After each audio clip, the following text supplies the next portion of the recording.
ముందు స్టాక్ పంపించండి సార్. అలాగే ఆ? అలాగే అలాగే మీరు ఫోన్ చేయండి, వెంటనే పంపిస్తాను. రైట్. హాయ్ అంజలి. హాయ్. Hello aunty. ఏమ్మా బావున్నావా? ఏంటి ఈ మధ్య ఇంటికి రావట్లేదు? టైట్ లేకుండా సినిమా వేసినట్టు ఆ అమ్మాయి ఎవరో నాకు చెప్పకుండా మాట్లాడుస్తున్నావేంటి? అంజలి అని మన రిషి వాళ్ళ కాలేజీలోనే చదువుతోందండి. ఓహో, రిషి వాళ్ళ నాన్న. అదే నా బాధ. ఏంటమ్మా ఇలా వచ్చావు? హోటల్కి ఎందుకొస్తారు? పరిచయం చేసేదాకా చంపుతారు. చేసిన తర్వాత ఇలా పిచ్చి పిచ్చిగా మాట్లాడతారు. ఎవరికోసమైనా వెయిట్ చేస్తున్నావు అమ్మా? ఫ్రెండ్ వస్తానంటే రిషి రాలేదా ఆంటీ? వచ్చాడమ్మా. వచ్చాడా? ఎక్కడా? కిందన్నాడే. ఆ కింద కదమ్మా, టేబుల్ కింద. నాన్న రిషి ఏంటన్నా పైకి రమ్మా. ఏంటన్నా భోజనానికి వచ్చారా?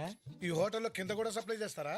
అబ్బే లేదు, కింద 100 కాగితం పడితే తెద్దామని. అంతా కరెక్ట్ గా మేనేజ్ చేసావు గానీ 100 బదులు చిల్లర ఉంటే బాగుండేదిరా. అవునన్నా, నువ్వు చెప్పేది నాకు కూడా అదే అనిపించింది. చెప్పు తెగుద్ది. ఏ పాడైందా?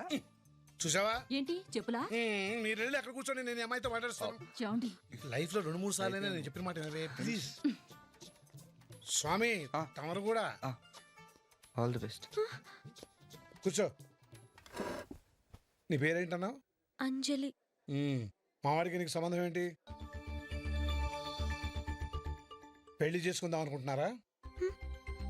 మేము అక్షంతలు వేయాలనుకోవాలి కదా. ఓకే, నీకు వంట చేయటం వచ్చా? మా ఇంట్లో కుక్ ఉన్నాడండి. పోనీ అంట్లు తోమటం వచ్చా?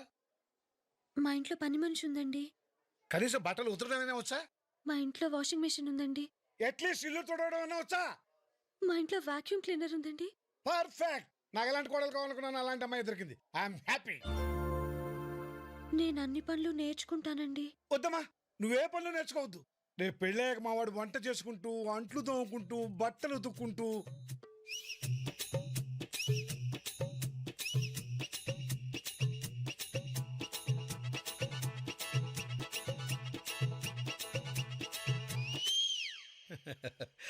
అది చూడాలనే కదమ్మా ఇన్నాళ్ళు నేను కలలు కన్నాను. నువ్వు నాకు నచ్చావు. మా వాడికి భారీగా నువ్వే కావాలి. మా ఇంటి కోడలుగా నువ్వే రావాలి. ఏమేయో పిల్ల నాకు.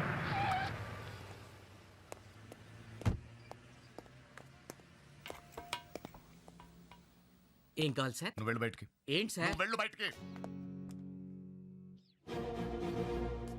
ఏరా, నాతో గేమ్స్ ఆడుతున్నావా?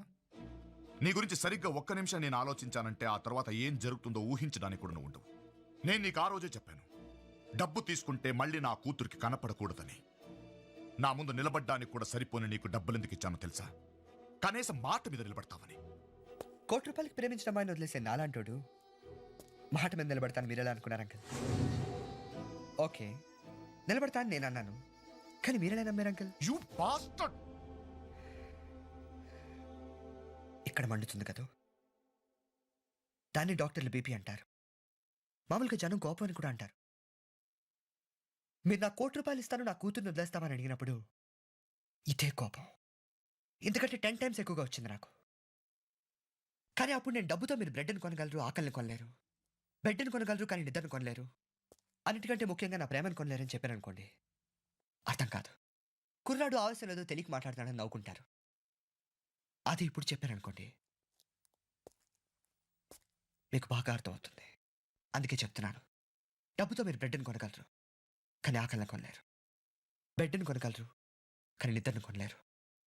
అన్నిటికంటే ముఖ్యంగా నా ప్రేమను కొనలేరు. అంకుల్, మీరు నాకు ఆ సూట్ కేసు ఇచ్చినప్పుడు దాని తాళం చెల్లు కూడా నేను అడగలేదు. కరెంట్ కనెక్షన్ లేని వాడికి ఏసీ ఇస్తే ఉపయోగం ఏంటి? నా దృష్టిలో అది కూడా అంతే. అందుకే దాన్ని అక్కడ పెట్టాను.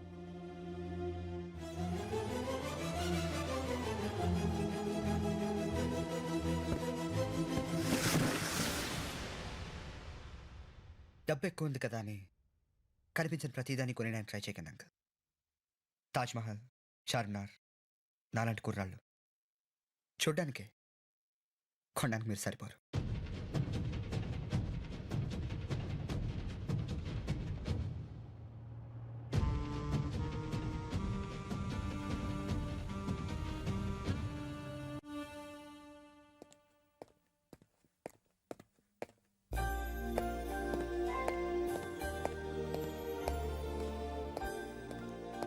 నమస్కారం నమస్కారం. మీరు నా పేరు విశ్వనాథ్, అంజలి ఫాదర్. రండి రండి, రండి కూర్చోండి కూర్చోండి. ఏమేవ్ అంజలి ఫాదర్. నమస్కారం. నమస్తే. మా ఆవిడ, మా అమ్మాయి. నమస్తే నమస్తే. రెండు కాఫీ పట్టరా. అమ్మా కొంచెం పంచదార తక్కువ, నాకు షుగర్ ఉంది.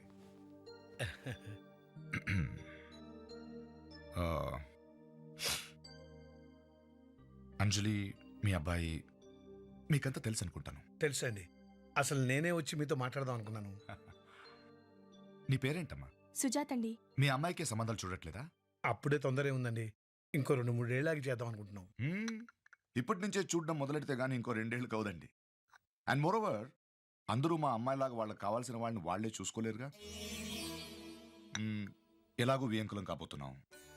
ఆ ధైర్యంతో మీకు చెప్పకుండా చనువు తీసుకుని మీ అమ్మాయికి ఒక సంబంధం చూశాను. అబే ఎంత మాట. ఆ కుర్రోడ్ని పిలిపిస్తాను చూడండి. అబే ఎందుకండి? నారాయణ్, అతను రమ్మను.